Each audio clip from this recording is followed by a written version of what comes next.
Kumpul mainan, kumpul kenangan. Saya Fendi dan selamat datang ke video SM Collector.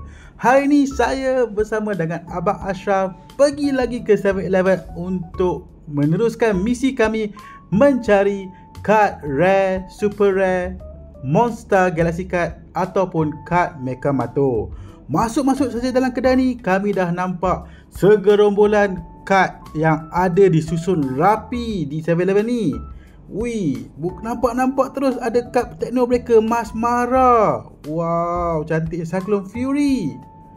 Cyclone Fury pun nampak cantik juga dengan general dia ni. Kad dia pun boleh tahan. Sejak ada kad sokongan kekun ke tu. Tak apa. Nanti kita tengok apa lagi yang ada. Cyclone Fury lagi. Hai, adakah ini pack alternate rare? Hampir-hampir saya nak ingat ini kad alternate rare Beliung.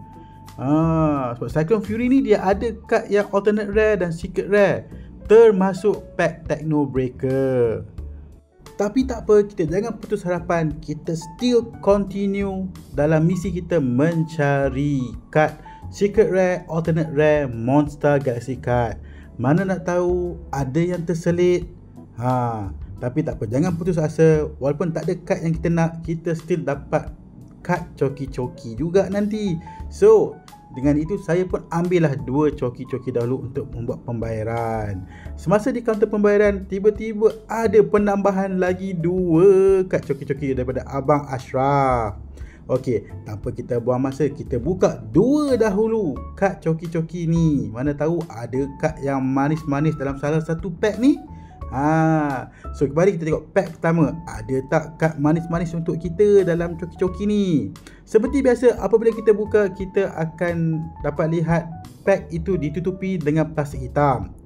So, kad pertama Monster Galaxy Card coki-coki kita adalah kad Tok Abah HP 60, attack 40. Tapi efek kad ni function weh. Automatic menang jika kad lawan adalah kad jenis Bobo Boy. So tak payah ozom, terus letak dan menang. Dia punya efek hebat. So paket kita yang nombor 2, ada tak kad manis-manis untuk pack nombor 2 ni, macam kad Tok Abah tadi? As usual, mari kita lihat apa yang ada dalamnya. Pack nombor 2 ni ada pack macam magic lah. Ada 2 kad dekat dalam. Lucky, buat kata Abang Ashraf, rezeki. So jom kita buka pack pertama kita. Mana tahu kad ni ada yang manis-manis. Rezeki orang panggil ni sebab dapat kad extra. So kad pertama kita adalah kad Fang HP 140, attack 80. Efeknya pula, pilih satu kad dari tangan pihak lawan dan letakkan di deck kalah. Wah, ini pun dahsyat juga efek dia. Boleh memberi kita extra advantage dekat tournament tu. So, pack yang terakhir kita, mana tahu kad power juga. So, kad extra kita adalah kad Fang juga.